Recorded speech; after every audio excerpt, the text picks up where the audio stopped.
set out as the sun dipped beneath the horizon. 2 cousins, 2 paddleboards, and the promise of a short evening paddle. For Sara Feeney, at 23 years old, and her cousin Glynn, just 17, the sea was familiar. They had grown up with it and it felt like home. But on that August night in 2020, Galway Bay turned against them. And for an entire night and an entire evening, they were lost at sea, swallowed by the darkness of the Atlantic Ocean, drifting away and waiting for a miracle. Welcome back to Irish Whispers, the podcast where we explore the true crime mysteries, dark histories, and untold stories of Ireland and beyond. My name is Salem Grace, and today we're looking into a more light-hearted story that, for a change, has a happy ending. This is the story of the miracle on Galway Bay, but in order to discover this miracle, we must first allow the Atlantic Ocean's cold, dark night to swallow us into its abyss. So, turn down the lights, settle in, and let's begin. In the year 2020, Sara Feeney was in her 20s. She was a steady, hard-working young woman, totally dependable, the kind of person who would always look out for others. Her young cousin Ellen was still in school, 6 years her junior, and full of energy, and a little more daring than Sara. The pair were indeed cousins, but they acted more like sisters. They had spent countless summers together in Galway, laughing on the seashore, swimming when the tide was right, always side by side. On August 12th, 2020, they decided to paddle out from Furbo Beach. Not far at all, just a short glide over calm waters before dark came. Of course, they wore their life jackets, and they knew the behaviour of the tides in Galway Bay, and they thought it would be safe for them. You see, the girls were quite fed up with being stuck at home all of the time because the COVID-19 pandemic was still out there and most people were still hiding away in their houses each and every day. So they thought a nice evening paddle in the Atlantic Ocean would make for a nice change. But the sea is full of secrets and danger, and unseen to them, the wind had shifted, a steady push offshore. And at first, they probably laughed it off, teasing each other as they drifted a little further than expected. The lights of the coast twinkled behind them. But within minutes, the shore began to shrink quickly. Their strokes grew harder, faster, yet they got no closer to land, only further out to sea.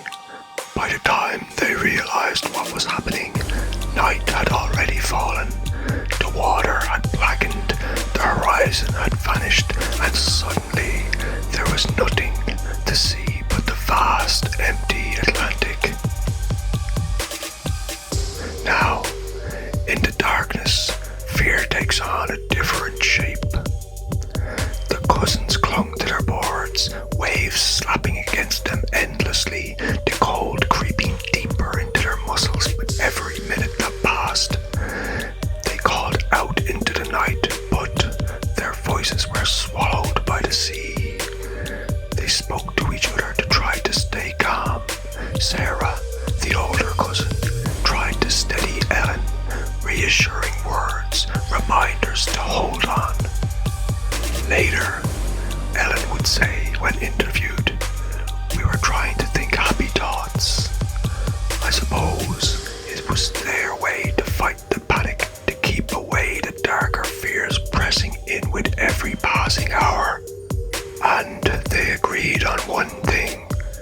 They would later say, we did not talk about what could go wrong while stranded at sea.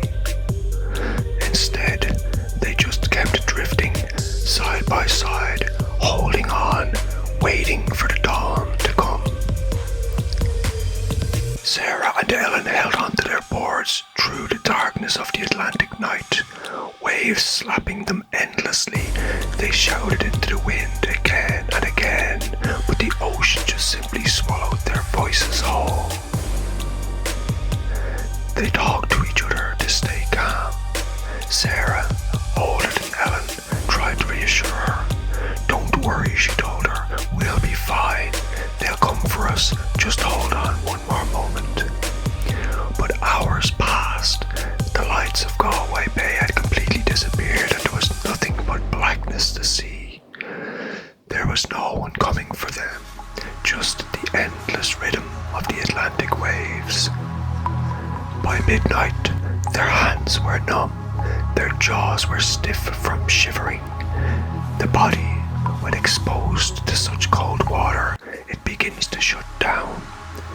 Muscles weaken, thoughts grow slow.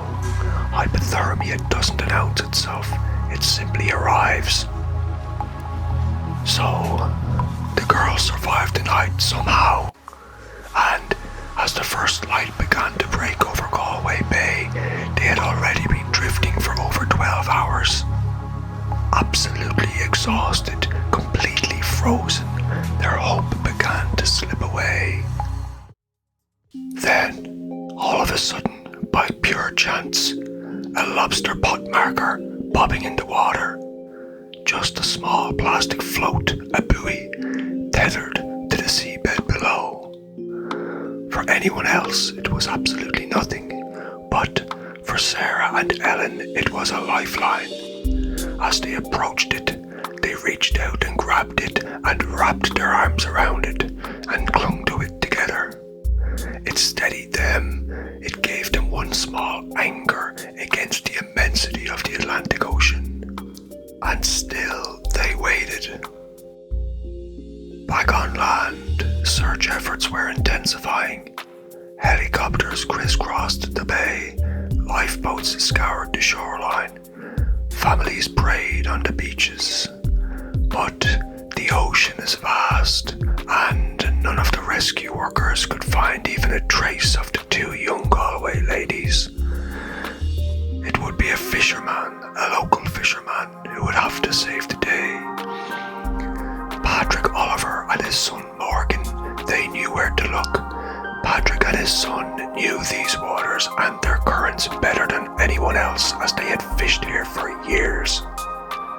That morning, as their boat cut through the swell near Inishore, almost 2 miles offshore, they scanned the horizon as they always did each morning. And then, in a moment, they saw them. 2 small figures clinging to a buoy, frail, pale, but still alive. Patrick and Morgan approached them and then hauled the cousins aboard.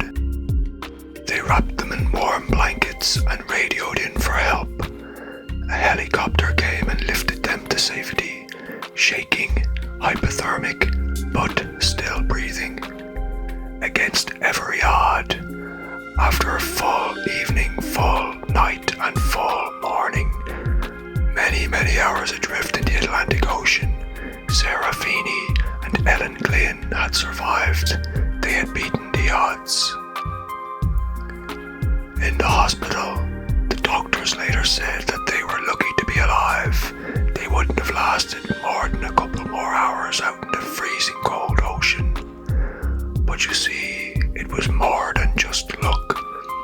It was the strength of 2 young women refusing to let go. It was the bond of cousins who kept each other awake, kept each other fighting moment after moment. It was the knowledge of the fisherman and his son who could read the sea like a map. and it was a community that never stopped searching and never stopped praying. Later, when interviewed, Ellen said simply, "It is good to be home." And when Sara and Ellen reunited days later, they would spend hours talking about life and their friends and their family and their future. They would talk about everything except what had happened that day in Galway Bay. That night could have ended in tragedy. Indeed, should have ended in tragedy. You see, being lost in the ocean off the coast of Ireland at such northern latitudes is not like being lost at sea in other areas.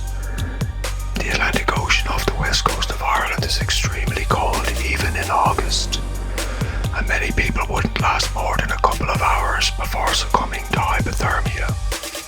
But it didn't end in tragedy. Instead, it became the miracle in Galway Bay. And so, there you have it. Imagine yourself out there clinging to a buoy in the Atlantic night. Would you have held on? Would you have believed rescue was possible? Sara and Ellen did believe, and because of that, they are still here to tell their story. Thank you for joining me once more on Irish Whispers, True Crime and Mysteries. If this story touched you, please share it. If you enjoyed it, please press the like button. And, of course, feel free to subscribe to my YouTube channel. Join us next time as we get back to another story from Ireland's hidden shadows.